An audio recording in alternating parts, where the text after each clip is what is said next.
Molt bé, doncs ara donem pas a un moment també molt especial perquè coneixerem amb les persones i el servei que està conduint, liderant aquest procés de transformació i de creació d'aquesta cultura restaurativa a Santa Coloma. Tenim el Servei de Convivència, Desenvolupament Comunitari i Civisme, amb la Isabel Copetudo. I juntament amb la Isabel Copetudo també continuarem tenint, en aquest cas també, la Mònica Albertí i l'Elisenda González, que són l'equip tècnic que està també acompanyant a la construcció del projecte. Us presentem a la Mònica Albertí.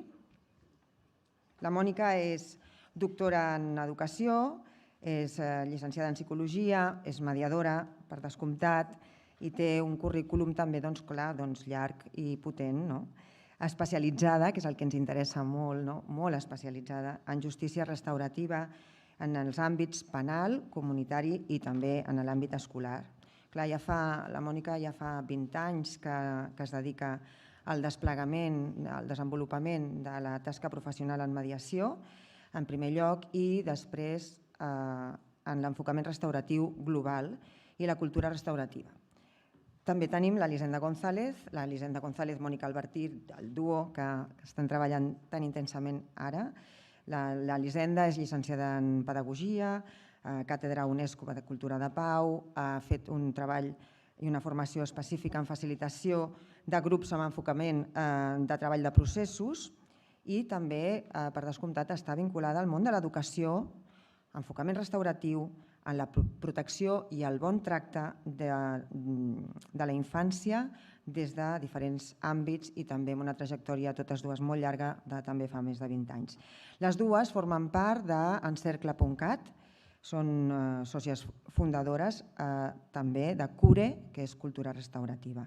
Totes tres ens explicaran la cuina del projecte i que tenim moltes ganes d'escoltar què ha de passar aquí a Santa Coloma. Gràcies. No se sent. Ara sí? Gràcies. Estem molt emocionades. M'agradaria començar per una frase que es intensa y muy interesante sobre el PAM, el Plan de Actuación de Mandato, y vinculado a los Objetivos de Desarrollo Sostenible, y la frase era: nadie se queda atrás. Creo que expresa perfectamente el sentir de nuestra ciudad. Fem cultura restaurativa. A Santa Coloma fem cultura restaurativa. Quan vam decidir el procés creatiu del grup de treball quin títol l'havien de posar a la jornada, ràpidament vam pensar: a Santa Coloma fem cultura restaurativa. Doncs per què? Perquè ho ha dit l'alcaldessa amb les seves paraules, ja són més de 20 anys de treball per la convivència.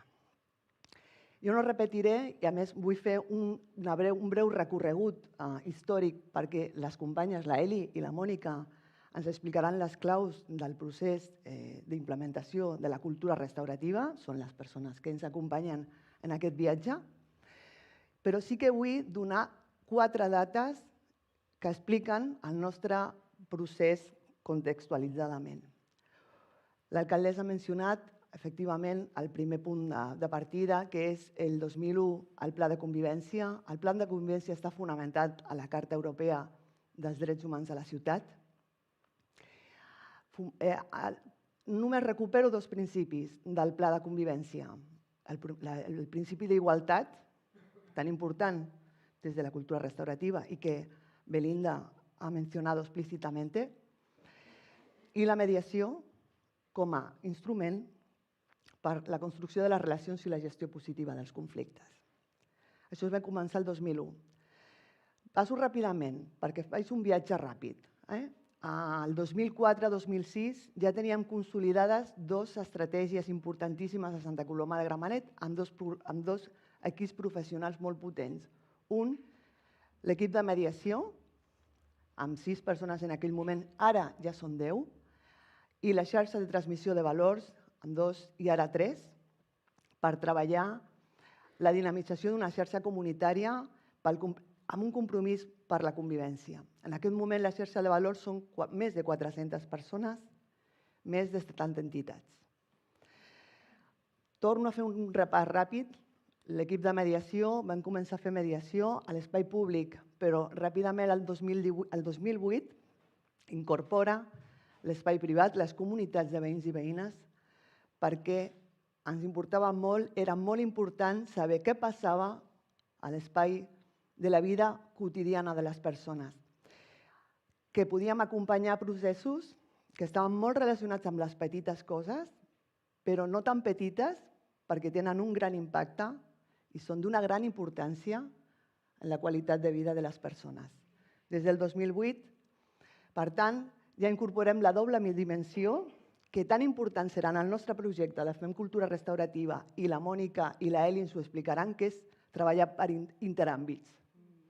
És relacionar a les persones entre les persones amb les persones amb l'espai públic, les persones amb el seu entorn. Des d'aquesta òptica, nosaltres treballarem en funció d'una cosa que li hem dit, zones restauratives, partim de l'escola, tal com ha dit la Belinda, cap a la comunitat. Això ens ho expliquen les dues companyes, jo no entro més. Vull ressaltar també la feina feta amb les escoles de primària i els instituts de Santa Coloma, tan important, de la mà del Centre de Recursos Pedagògics, que estic veient aquí a les companyes, de la mà dels instituts. Vull ressaltar el certamen de drets civils que tenia el 2012 i vull ressaltar el projecte Centres per la Convivència, que tindrem la sort, a més, de que ens ho explicaran les persones protagonistes, que són les i les joves. I ja acabaria amb l'última parada del viatge de construcció, que va ser narratives interculturals. A través del programa Narratives Interculturals el que vam fer és adaptar el nostre model de convivència a la ciutat, a les realitats de la ciutat.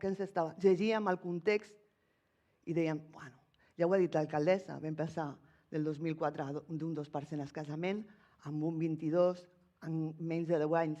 Era importantíssim reconèixer, fer visible totes les diversitats que hi ha a la nostra ciutat. Narratives Interculturals recull una sèrie de propostes i de projectes que el que fa és adaptar contextualment el pla de convivència, i en aquest sentit remarco i ressalto el grup de dones conversatòries, un grup de dones per a dones i que té l'objectiu tan important de recollir el màxim de veus de les dones de la nostra ciutat, que són moltes i molt diverses. I acabaria aquí, y si em permet, la companya posaria, y si me lo permitís, paso al castellano, porque no quiero salir de aquí sin hacer un reconocimiento a mis compañeros y mis compañeras de servicio, con los que hemos viajado a lo largo de los años. También no puedo dejar de dar el reconocimiento a mis compañeras y compañeras de otros ámbitos del ayuntamiento, sin los cuales, si no es imposible, sería dificilísimo hacer lo que hacemos. Y me gustaría acabar porque, además, en todo el proceso, Mónica y Elisenda repiten constantemente eso de que los procesos hay que humanizarlos. Y yo lo quiero hacer. Así. Esta frase que veis aquí, viure és provar-ho infinites vegades, está da la bienvenida a Santa Coloma de Gramenet a todas las personas. Está en la frontera natural de nuestra ciudad. Para nosotros refleja claramente lo que hacemos. Viure és provar-ho infinites vegades. Esto no acaba, empieza, esto se construye, esto se transfiere, esto se mantiene y se vuelve a crear. Esto no se acaba aquí. Yo te paso la palabra, Mónica, porque ahora sí empezamos con las claves ya de la metodología y de lo que hemos pensado que era óptimo para trabajar el procés de fent cultura restaurativa a la nostra ciutat, molt contextualitzadament. Moltes gràcies. Moltes gràcies a tu. A vosaltres.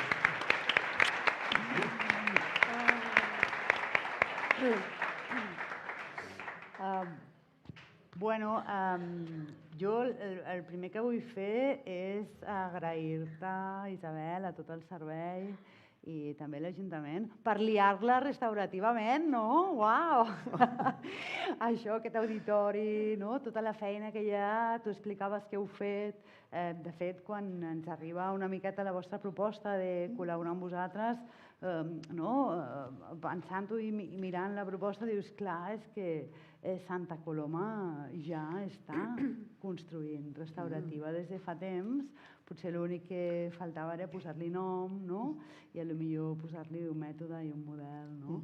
Però certament hi ha molta feina feta que va ser el que a nosaltres ens va inspirar per dir ja no hem de parlar de desenvolupar la restaurativa en un àmbit o en un altre, sinó que podem començar a parlar de cultura restaurativa, no?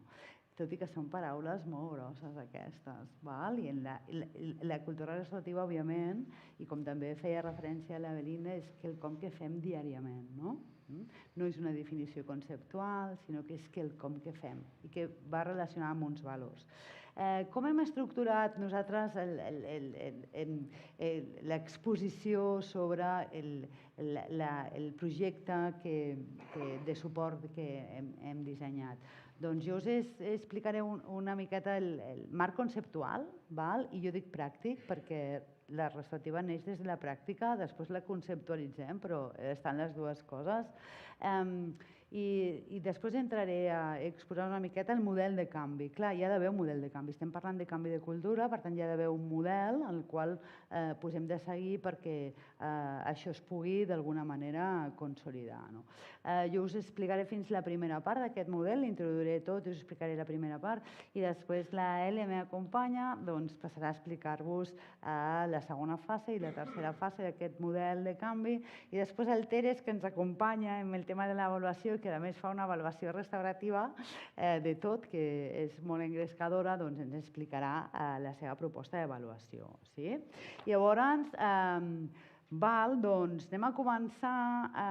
És una imatge que a molts de vosaltres que esteu aquí us sonarà molt, especialment a tots els que heu vingut del Servei Escola i Família del Departament d'Educació, perquè fa més de 6 anys que treballeu desenvolupant l'enfocament restauratiu a l'àmbit escolar i a mi això, només dir-ho, ja m'emociona i us agraeixo molt la vostra feina. En aquest cas, igual que ha fet la Belinda, nosaltres fixeu-vos que afegim l'adjectiu també relacional. Una miqueta, és veritat que les pràctiques restauratives neixen en un àmbit que és l'àmbit de la justícia penal i que el que volen és donar-li una altra mirada i sortir una miqueta de la norma per anar a pensar, a focalitzar-nos en els danys i a donar resposta a unes situacions que han generat dany, però justament en la seva evolució, en el canvi que fa, en el salt que fa cap a àmbits més comunitaris i escolars, ja es comença a centrar no només en la resposta al conflicte o als danys, si voleu, sinó en l'element relacional que ens explicava la Belinda. Llavors, aquesta piràmide el que vol enfatitzar és aquesta idea. Ara, no es construeix sobre res, aquesta piràmide. És la piràmide de l'enfocament restauratiu i relacional global, cada vegada anem complicant més, però espero que arribi el missatge. I en aquesta base, doncs, què hi ha? Valors i principis. A nosaltres, a nivell de principis, ens agrada molt incorporar en les comunitats els principis que ha proposat la Belinda i a nivells de valors adquirim o hi sumem o hi posem, no sé com dir-ho, els valors que va definir Howard Zehr, quan en la seva primera definició de justícia restaurativa, que tenen a veure primer amb el respecte, claríssim, després amb la inclusió, després amb la participació i la honestedat. A més, ens agrada afegir un altre valor que a més jo sempre que el comento em recorda l'Arcadi Oliveres, perquè l'Arcadi deia alguna cosa similar a això: la pau serà conseqüència d'un valor que a mi m'obsessiona i aquest valor és la coherència. Doncs nosaltres en aquests valors de base volem posar la coherència. perquè si estigués aquí avui l'Arcadi, que m'encantaria per cert, el trobem tots i totes a faltar, tot i que tenim el seu llegat, no? El que li diria és, ei, és que resulta que el que fa la restaurativa és regalar-nos processos, eines i habilitats, com abans deia la Belinda, per ser coherents amb aquests valors. Jo quan he dit aquests valors, són valors que diríem, són bastant universals, no? La cosa és preguntar-nos, aquests valors els actuem? Aquests valors els actuo jo en la meva feina, amb el meu grup de treball, tant sigui company o companya, a l'escola, això ho actem. Doncs la gràcia està en que la restaurativa ens regala eines, estratègies.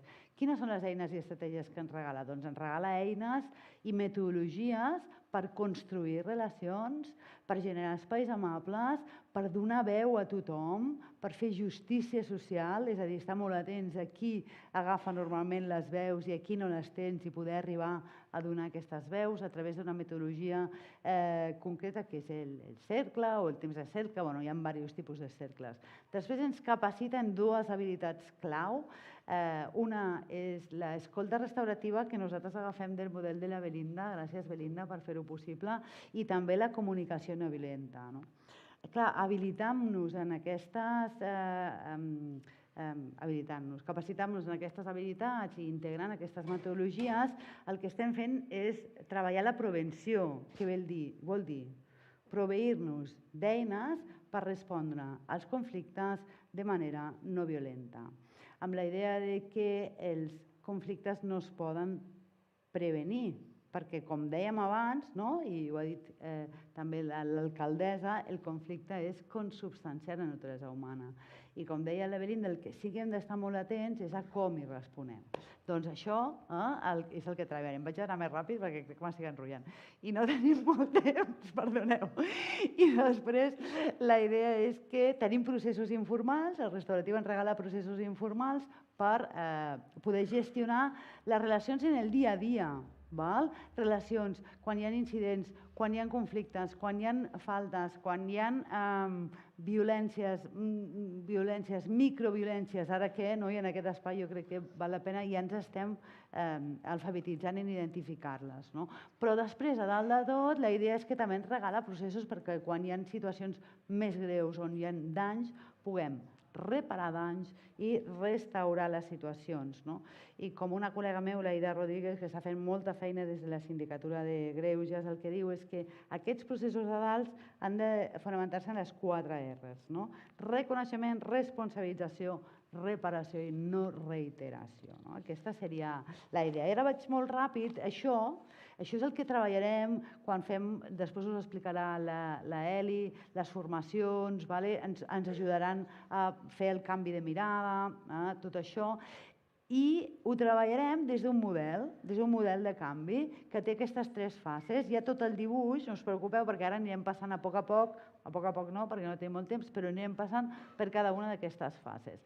La primera és la que estem ara, veieu que dura fins al març del 23, i és ens preparem el canvi, ens sensibilitzem cap al canvi. La segona és ens formem i fem un pla d'acció concret per desenvolupar restaurativa i finalment... Jo la veig. Ui, perdó. I finalment avaluem i sostenim el canvi, d'acord? I vaig a passar, A veure, estas fotos, què va passar? Ja està? Sí? Vinga, va. Tindrem els materials penjats. Molt bé, diem, Isabel, claro. Escolteu, no patiu. Tindrem els materials penjats, m'acaben de dir. A quina web? Digueu. Servei de Convivència, Desenvolupament Comunitari i Civisme. Penjarem tots els documents d'avui, tots. Genial. Llavors, jo em centro molt ràpidament en el que hem fet en la primera fase, que la primera fase és de sensibilització. La jornada d'avui vol ser una jornada d'informació i de sensibilització, d'acord? Per tant, està dintre d'aquesta primera fase, però també el que vam fer, i aquí teniu algunes fotos, és crear un equip de treball intern per començar a definir conceptes, que després volem desenvolupar a la pràctica. Com ens imaginem, aquesta pregunta que l'ha fet la Belinda, com ens imaginàvem Santa Coloma restaurativa? Què ens imaginem quan parlem de zona restaurativa? Què vol dir un equip motor restauratiu de zona? I això ho vam treballar amb persones des de ja fa molts anys esteu treballant aquí, coneixeu bé el territori perquè cada desenvolupament de restaurativa ha de ser propi del territori on es desenvolupa. I com ho vam fer? Jo el que us vull expressar, i ja quasi acabo, és que ho vam fer utilitzant la metodologia de cercle. Això és el que deia la Belinda abans. No podem fer restaurativa sense ser restauratius nosaltres, d'acord? Per tant, vam utilitzar el temps de cercle, vam conèixer-nos-ho. Jo, per exemple, conec que a la Isabel li agrada molt el punt de creu, com a la meva tieta Ramona. És a dir, ens vam humanitzar, som professionals però som persones, d'acord? I això és superimportant tenir-ho en compte encara en entorn professional. Llavors, a partir d'aquí, el que vam fer, i això vull mirar una mica la xuleta, és definir el que enteníem nosaltres, que seria Santa Coloma restaurativa. I aquí us llegiré dues frases i li dono la paraula. Tot i he de dir que això és l'inici, no és el final, com deies tu abans.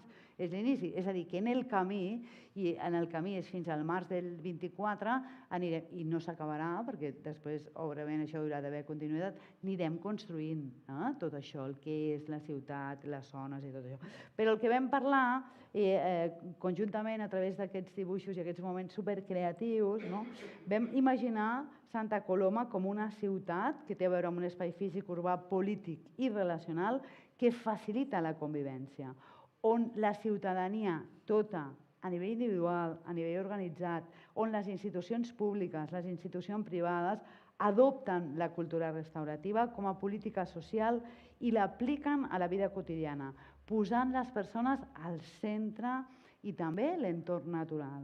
I què vol dir adoptar la cultura restaurativa, em direu vosaltres, no? Doncs una frase per pensar, doncs integrar els valors, els principis i les maneres de fer que proposa l'enfocament restauratiu relacional que hem comentat abans. I aquí li passo la paraula a la Eli perquè us segueixi comentant el camí. Vols això? O t'ho passo jo? Me passes tu? Clar. Gràcies, Mònica. A tu. Jo, perdoneu, subratllo l'agraïment a l'Ajuntament per comptar amb nosaltres. Estem supercontentes amb aquest projecte. I doncs parlant... Passem?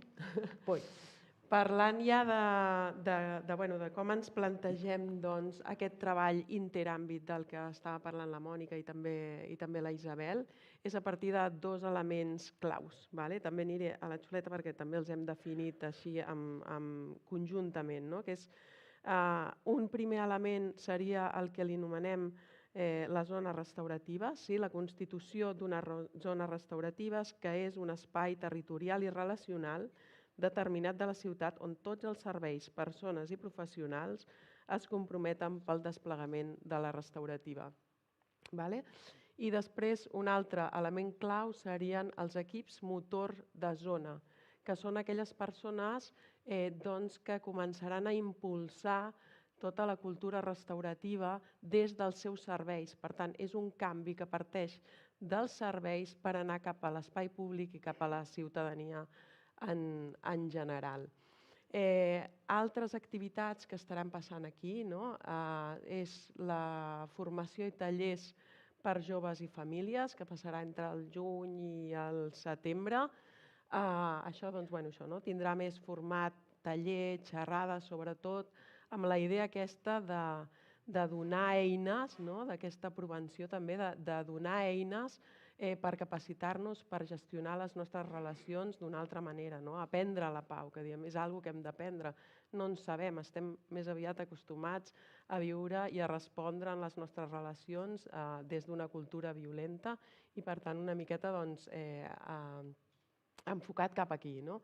I després, una altra activitat molt clau és la formació de persones formadores tècniques del propi Ajuntament. O sigui, el que volem fer és construir cultura restaurativa, però ja amb una mirada d'autonomia i de sostenibilitat cap al municipi, amb la qual el que fem és crear un equip de formadors que podrà respondre a les demandes que facin aquests equips motor que estan implementant en els seus serveis quan necessitin formació. Seguim? Com ho fem això? Ho fem dividint la ciutat en 3 zones, que és aquest mapa que teniu aquí projectat. Per tant, tenim 3 zones i 5 equips motors, 2 en 2 de les zones i un en una altra zona. Sí. I així per explicar el calendari d'aquests agents implicats, que segurament hi haurà gent aquí que ja se sent interpel·lada amb aquestes formacions, doncs explicar-vos, els equips motors tenim previst de crear-los al mes d'abril. Hi haurà una presentació una altra més llarga, més concreta d'aquest projecte. Després rebran una primera formació cap al mes de juliol, d'unes 20 hores. Això es preveu que s'estiguin formant 100 persones d'aquests diferents serveis. Per altra banda, cap a l'octubre, des de l'octubre fins al desembre, aquests equips motors els estarem acompanyant a desplegar un pla d'acció per la implementació. És una de les claus, o sigui, per una banda formem per adquirir tota la base de coneixements que necessitem per promoure aquesta cultura restaurativa, i per l'altra fem un pla d'acció que és la base pràctica perquè això sigui una realitat en el municipi. I per últim, amb aquestes mateixes persones farem també una prospecció. Com volem que continuï això? Estem parlant d'un canvi, d'un model de canvi, d'un canvi de cultura, i no s'aconsegueix d'un dia a un altre, ni per rebre una formació, ni per estar aquí, però sí que ens impulsa i ens dona una visió, i també des d'aquesta construcció conjunta amb aquests equips anirem pensant com volem que continuï això a la nostra ciutat. I per altra banda, el que us he mencionat, els tallers amb joves i famílies tindrien lloc entre juny i octubre, i també a l'octubre la formació d'aquest equip de tècniques de l'Ajuntament, que serà el que facilitarà les formacions en els altres serveis. I ja pots passar, Mònica. I per últim, aquesta tercera fase, que ens parla d'avaluar i sostenir el canvi, per garantir tot el seguiment i l'avaluació del projecte, per la millora contínua, i també amb la intenció de fer aquesta prospectiva que ens permeti veure com volem continuar amb aquesta ciutat, Santa Coloma, que té uns valors restauratius. I ja dit això, no em paro més perquè tenim el nostre company Terence, que forma part de l'equip i que porta justament tot el tema d'avaluació i que ja tindrà l'ocasió d'explicar-nos-ho amb detall. I per últim,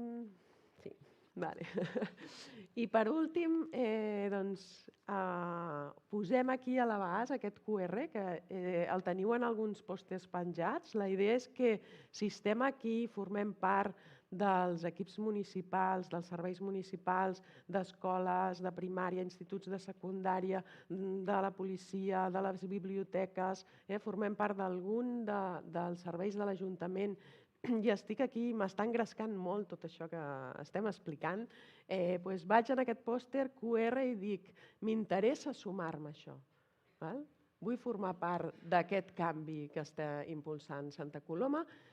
Amb el QR us sortirà un formulari que nosaltres atendrem i intentarem incorporar-vos en aquesta fase o en altres fases, que com he dit, això no s'acaba aquí.